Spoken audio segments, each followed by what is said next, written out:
192 horsepower, a MotoGP engine, titanium internals, all of this is an adventure bike. Ducati calls it the Multistrada V4 RS. But honestly, it's more like a Panigale with luggage mounts. It's lighter, louder, and meaner than any Multistrada before it. And yeah, I bought one. Here's 5 reasons why. Inmates, how's life behind bars? Not these bars, these bars. A few months ago, we launched a video showcasing the exposure radial 3s for the first time, and we happened to fit them on a Ducati Multistrada V4 RS. It was actually this bike right here. Now, some of you may remember in that video and ever since that I've been mentioning the Multistrada on and off across our socials and various videos, toying with the idea of buying one.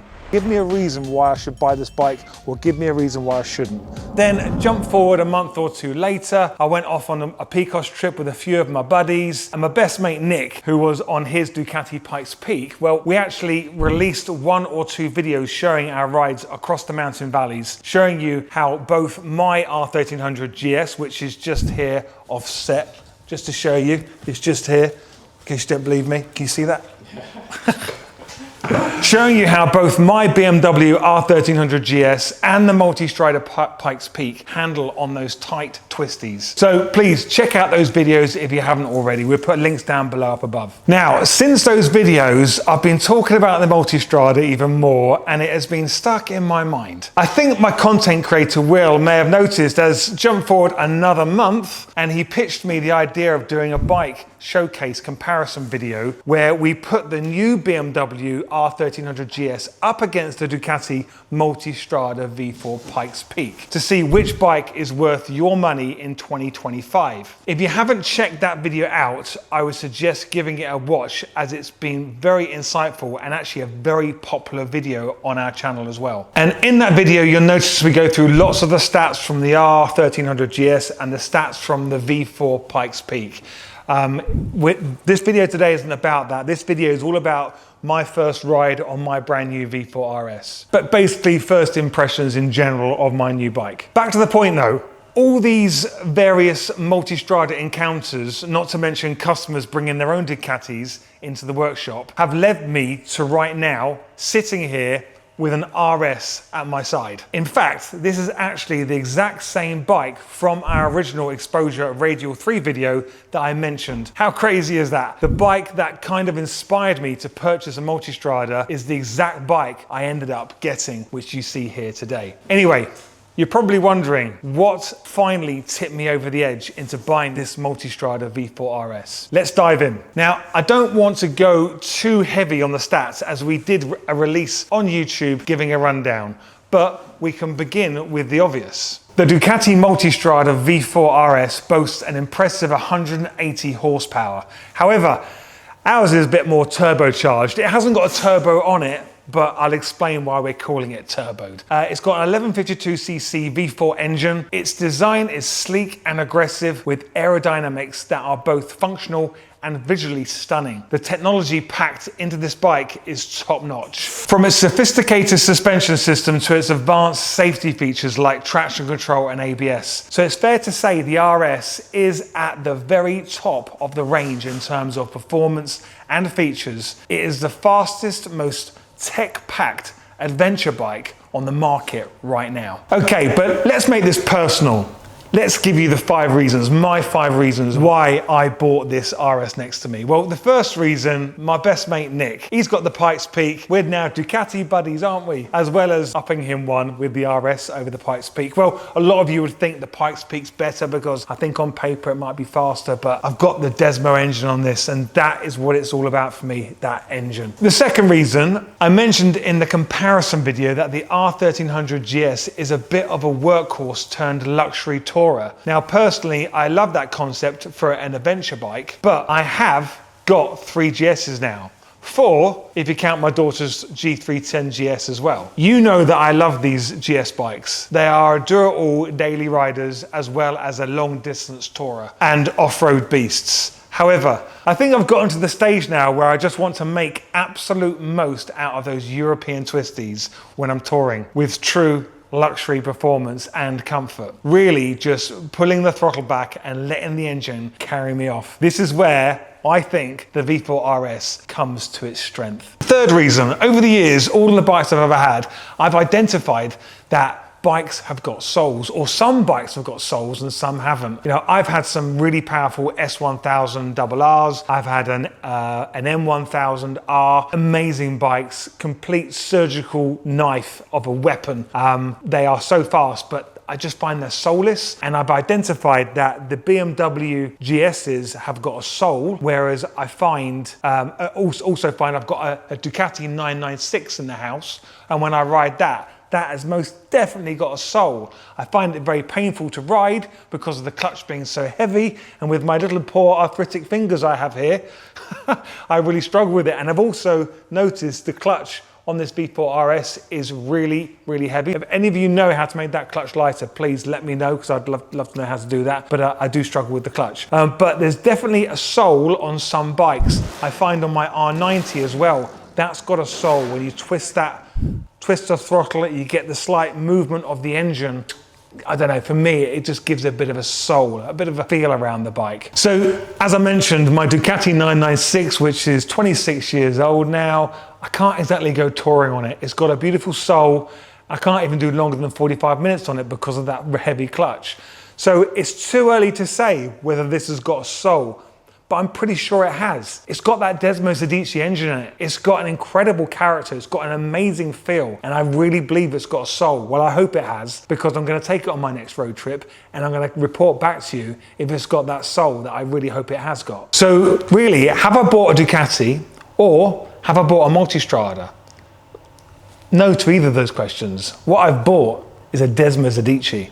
That's what I've really bought. And those of you out there who have got the Pikes Peak, there's a bit of a debate about which one's faster. Well, I don't care. I've got that Desmo engine. I've got that dry clutch, which sounds incredible. I don't care about which is faster. It's about that sound, that feel, the soul of the ride as a whole. The fourth reason, a little bit biased because obviously we've worked on this bike, but it's got something on there which, if it wasn't on there, I would have put it on there. And I mentioned the whole turbo side of things. Well, this has got the BHP link pipe on there, and it's got a BHP map on there as well, which has brought the power up to 192 brake horsepower. It's just nuts on an adventure bike having that kind of power. Do I need it? Yeah, I do. No, of course I don't. This thing is far too powerful for me. I've mentioned in previous videos, I don't know if I have mentioned it, but a lot of you will know I used to have an M1000R. I've got to be honest, I wouldn't say it scared the hell out of me. It was just too powerful for me. I took it on track. I could never stick it into those race modes. I had it in chicken mode, as some customer called it earlier on today, and I never took it out of chicken mode because it was just so damn powerful. Anyway, yeah, so we've got all that power, we've got the map on here. So this is a bit of a special one-off type bike. They're not prototypes, but the Radial 3's on here with the first Radial 3 golden samples. So this is the first bike in the world to have the first exposure Radial 3s fitted, months before Radial 3s were actually released, which is actually currently our most popular light that we sell. It's also got the in-off K7 camera system on here. As you can see, the remote on the handlebar, and it's dripping in Evotech stuff as well, which is great. That's something that I'd have done to it if I bought this new. It's also got some nice Rizoma bits down here, sliders, and I've got Rizoma reservoirs as well on the handlebars. Just nice finishing touches on this bike. I know you can't see the luggage on here, but it did come with color-coded luggage. So we've got all that. I think in total, the first owner probably spent in the region of around about £40,000 on this in total. So I feel like I've got it for an absolute steal because I didn't pay anything like that. Which leads me on to the fifth reason, the price. I got a really fantastic deal on this bike. Like I said, this was owned by a customer when he was here getting the work done. I was absolutely ogling over this bike, so much that I asked him to give me first refusal if he ever decided to sell it. This wasn't me actually trying to buy it, I was just keeping my options open. But cut to August time, I get a little message in my phone. Hey Steve, I'm moving to Hong Kong for work, and so I'm gonna have to sell the RS. Are you still interested? So I thought, great, yes please. We negotiated the price, settled on a charity donation as well. That was personal to the customer, and we were all set. I could tell he was sad to see it go, especially so soon after we fitted all of these lovely bits to it. But he did say, very kindly actually, that he is very happy we decided to buy it so he can keep track of it on our videos whilst he is away. So my challenge now is to make sure it gets some proper use to do it right by the former owner. So like I said, I got this bike for a really good price for what it is, but then that begs the question, even though I absolutely love the Multistrada, would I have still bought one at the full price of around or upwards of £34,000? The answer is no, probably not. To be brutally honest, the main reason is because when he got in touch with me and we kind of agreed what it's worth, that is not what I paid for it. I got it for a lot less. I'm not going to say how much I paid for it just out of respect for the previous owner. But yeah, trying to put everything together, the cost of the servicing, the parts, like God forbid, if I ever have to do the Desmos Adichie service on here, I need to set aside at least £2,000 just for that. But hopefully I'm not going to get to 18,000 miles on it. Who knows? I don't know. But it's a very expensive bike. So for me, I couldn't justify parting with that kind of money and also the onward servicing costs. So the price I got it for kind of reflects I should be able to move it on in 12 months time and not lose any money. So my heart really wanted it, but my head took over, thank God. My head took over and said, no, you're not going to pay a penny over this price. But luckily, customer was willing to do a deal, and we did, and it all worked out great. Right, so let's head out and do the first ride, and we'll head back in here and I'll give you my thoughts about my first ride.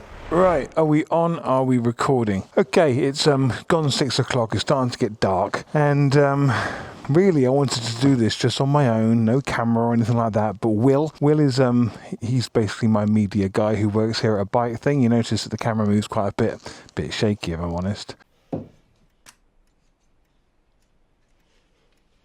Get out. Anyway, he wanted me to come out here and do my first ride. So this was delivered literally 24 hours ago, and I haven't had a chance to ride it. Got the insurance and everything, it's all sorted, so we can go take it for its first spin. But he wanted to get my first reaction riding it. Now, I don't normally like doing things like this. I like to stay quiet and just focus on the road, but we're going to have the camera rolling so you can see what it's like. Right, I'm out of breath, just rushing, trying to get all this done before it gets dark. Okay, here we go. Right, now unfortunately, but I'll probably say in the video, not right now, no point in mentioning it now, because I need to get out and ride. I haven't got a key for the bike. I have got a key, but it needs to be programmed because the previous owner managed to drop his key and it got smashed into smithereens. He's bought the key, I just need to get it to Ducati and get it programmed. Not a problem. So for the moment, we're using the emergency key, and you put it down here somewhere and turn it on. Okay, let me just get this turned on first of all. Hold on, somewhere there. There we go. Oh, goodness me, that's loud. Oh, right, I have no idea what mode this is in right now. At least he's giving me a full tank of fuel by the looks of it.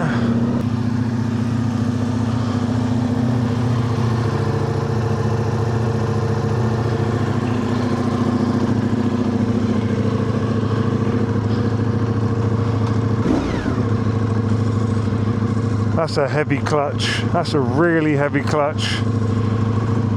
As I've mentioned in other videos, I've got like early onset arthritic pain in my two fingers here. Oh, sounds good, that dry clutch though. Right, okay, what have we got here? Sport. We'll just leave it as is. We need to get out and ride. Right, I've got to get used to this. I've got this GP shifter. It's 1 up, 5 down. This is going to take some getting used to.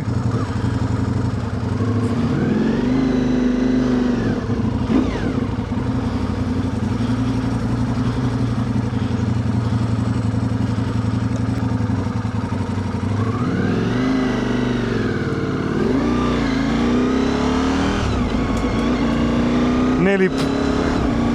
Okay, that's nice. Okay. This is weird.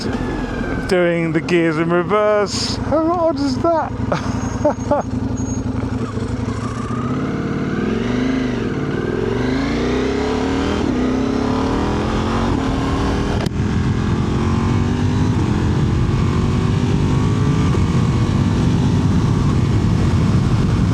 Sorry I'm not talking. Just want to get used to it.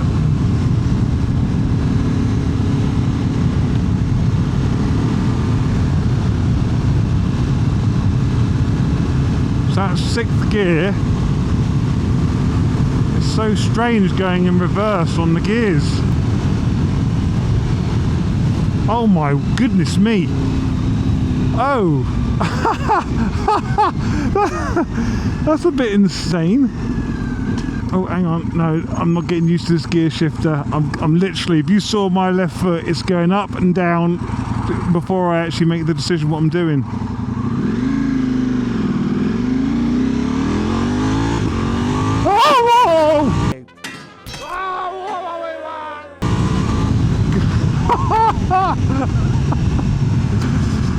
That felt good, and I wasn't even giving it some really. Oh, I don't think I could live with this this shifter. It's very tricky. I've got an engine light on. Why am I using the clutch? Don't need the clutch. I'm just going to go back the other way. Whoa.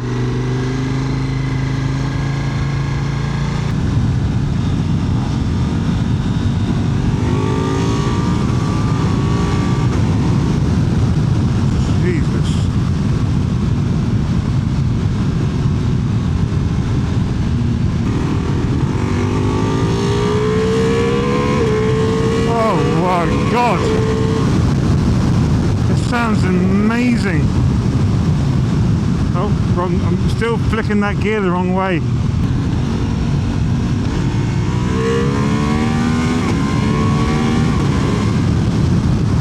This is so much fun.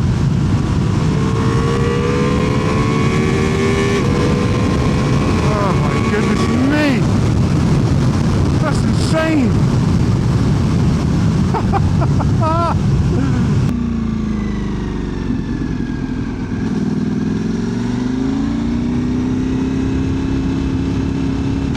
Oh, see the gearing is just pissing me off right now. I get it why you want one of these gear shifters if you're on a racetrack, I get it.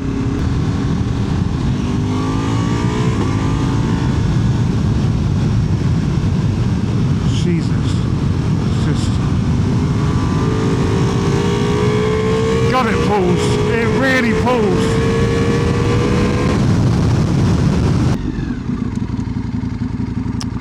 See, again, I'm playing around with that bloody gear lever. See, I've just hesitated massively there.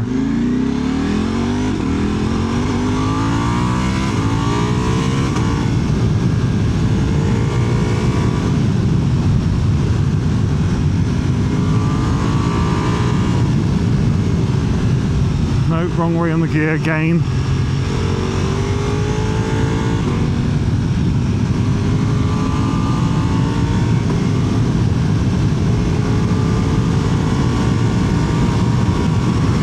Wrong way on the gear again.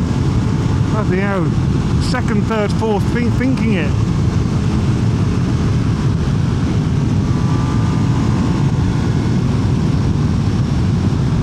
Yeah.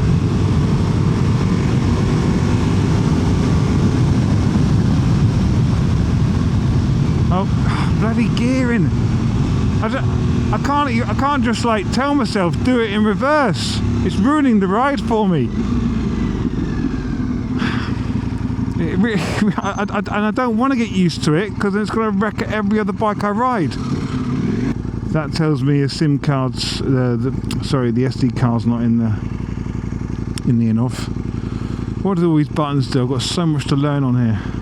I ain't got my glasses on, so I can't see a thing. But I will figure it all out. But I want to know what that engine light means. Right, let's go back.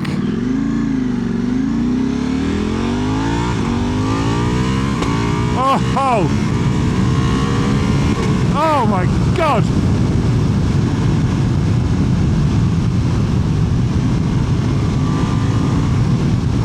And the way it soaks up the bumps, the suspension is, the word that comes to mind is plush. It's hard, but plush.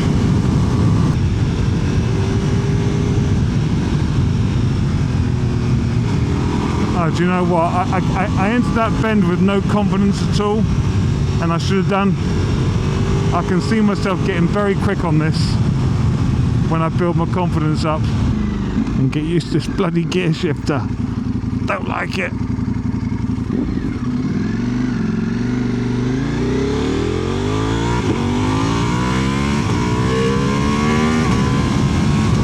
I know I'm not wheeling, but my God, I can feel it wants to. Just a little bit more of a twist on that right hand and it's going to be up. Wrong way on the gear again. Oh, see? No, I'm going to wreck my gearbox.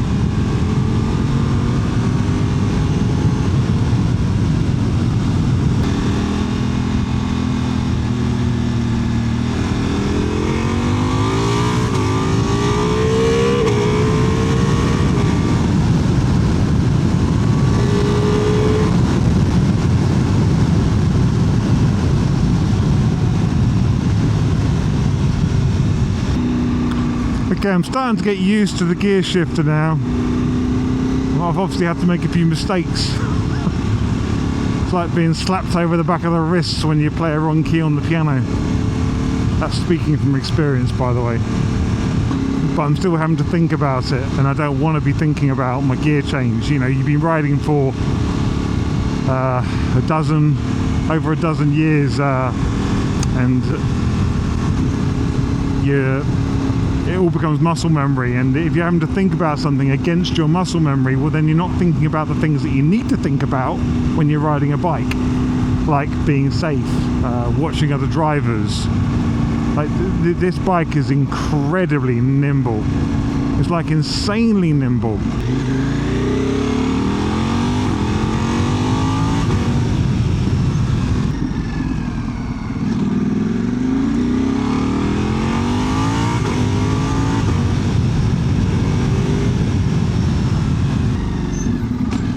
No, went the wrong way again. Wrong way on the gears. Great, I appreciate that, Gary. Thank you very much. You feel a lot different now. I'll let you know. Alright. Hear that clutch? It looks beautiful. Yeah, you look good on it actually. It suits you a lot. Look, just put it into second gear because it's the wrong way around. It's really annoying. Okay, so that was my mate Gary. He's got a Pikes Peak and a KTM 1290. Sorry, not a 1290. It's a 1290 Super Duke GT. So it's quite good actually him showing me that, because I get a feel of what the bikes.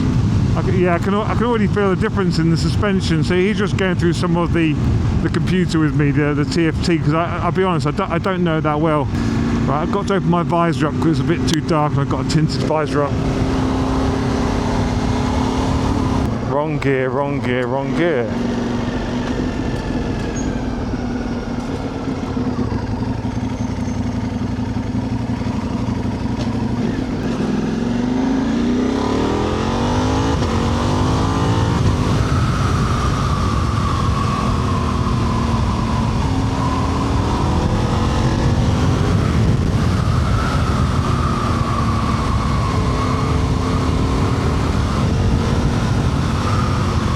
Right, okay, being completely honest with camera trickery, I haven't just been out. That ride you just watched was a couple of weeks ago. But I've just watched over the footage again, and wow, it just reminded me of how powerful this bike is, and I can't wait to get back out on there on it again. But unfortunately, I'm flying off to Texas tomorrow to go and ride some R1300GSs across some outback tracks, which I'm really looking forward to do. But yeah, what an incredible bike. I cannot wait to take this on my next road trip. It's so much fun, and I'm so glad I've got this bike in my collection of bikes I've got at the moment. I've got to make some decisions about what bike I'm going to get rid of to make some more space in here. But yeah, great ride. We still haven't got round to changing the gear shift around. So watching that video reminded me I still haven't changed it yet. And I still haven't got the key done because I haven't had a chance to get down to Ducati main dealer to get all those things done, because I'm always here working. Tough life, but I've got a V4 RS sitting in my workshop, which is great. Okay, so one of the things that video reminded me is how nimble the bike is. That over a little bit more time of riding that on the twisties, I'm going to get used to how flickable this bike is. Like, I think I found it more flickable than my M1000R was. Yeah, it was just very, like, you hear my reaction in the video. I'm like, whoa, that's just nuts. So I know this is going to be extremely quick on those twisties. So I'm really looking forward to riding this more. You probably see in that video, I just couldn't get to grips with that quick shifter, and I don't want to get to grips with it. We haven't changed it yet, but we will be. And yeah, so once that's changed, then my focus can be just on the riding and not on thinking about am I kicking that shifter in the right direction or not. Just in case of any of you who aren't aware of it, this is a GP quick shifter. I think that's what they call it. It's instead of going 1 down and 5 up, it's 1 up and 5 down, which makes sense when you're on the track and your bike is cranked over going around a tight left-hand bend and you've got no room for your great big feet to go underneath and pop up the gear lever. Like his actual gear lever and his foot pegs are completely grounded down where he's done a track day in it. He hasn't dropped the bike, but he has grounded his pegs. But then again, all of my bikes you see in here have got grounded pegs where I like to get the bike over as well. So something to be proud of. But we're going to be popping that OEM factory gear lever back on there and flicking around that actuator thing on the side of this side of the bike. So it works conventionally, which would be, I'm trying to think about it now, 1 down, 5 up. You see, I'm getting confused right now because that actually still is the last bike I've ridden. Even though you've seen that video, I have taken this to the gym a couple of times and I can feel that I'm starting to get used to that shifter, but I don't want to get used to it because I don't want it to ruin riding other bikes. I think one of the things I've just noticed watching that video that reminded me is the sound. It's insane. Now, it sounds good on video, but it sounds even better in the flesh. And like, as you're rolling on that throttle and it just keeps singing a brand new note to you, and it makes you want to take it further and further and further. And you look down and you're nowhere near the red line. And I haven't had this anywhere near the red line either. So I'm really looking forward to finding out what tunes I can play with this engine, because that's actually quite addictive, just listening to that engine. It's absolutely beautiful. And I don't think I've heard that sound on any bike I've actually had myself that sounds like that. Is that the sound of Desmond Zadici? I don't know. But if it is, then I get it. I understand why. So obviously, as a lot of you know, I am a BMW man. Everyone says, oh, you're all BMW, Steve, yeah? Which I won't argue. You're absolutely right. Obviously, I've now got a Ducati now. I've had a Ducati for ages. I just don't ride that one. That one's in the house looking very pretty in the corner. But this is going to be used. Well, the jury's still out really, because I haven't spent enough time on this, but I will be spending time on it. And I will report back. So if you're not following, if you're not subscribed, subscribe to the channel, because a video will come from me, who is predominantly a BMW man with multiple BMWs. Now I've got a Ducati, the best one in the range for Multistrada. You're gonna find out later on, probably next year, you're gonna find out next year which one I prefer. Is it Ducati Multistrada, or is it the BMW R1300GS? Time will tell. Hope you enjoyed the video, and I hope you're going to be enjoying the next one that's going to be coming later on, giving my long-term verdict, okay? But until next time, stay safe behind bars, not these bars, and I'll see you in the next video.